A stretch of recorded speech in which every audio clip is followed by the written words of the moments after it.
"She'll live, won't she?" the woman timidly asked the vet. "She will, but not for more than a few hours," said the vet. Hearing these words, the dog lifted her head with difficulty and looked at the people, her eyes full of pain and helplessness, and soon tears were rolling down her cheeks.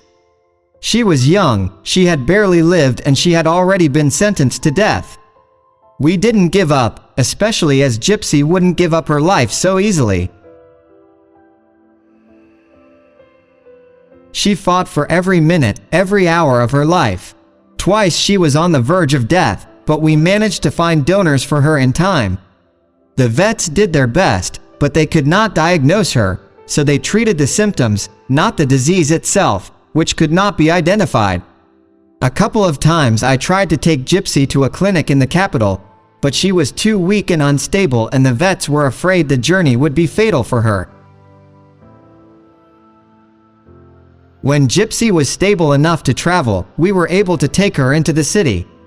At this point, she was still eating very little and lacked the strength to stand on her feet. The city clinic welcomed the dog with open arms. A consultation was immediately called. It was not immediately possible to understand the cause of the disease, but in the end the diagnosis was established.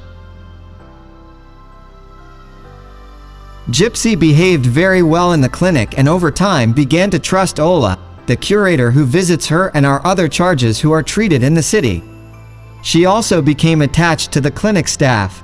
In just 1 month, the treatment produced excellent results. The doctors were able to bring Gypsy back from the brink of death, and she is almost back to full life.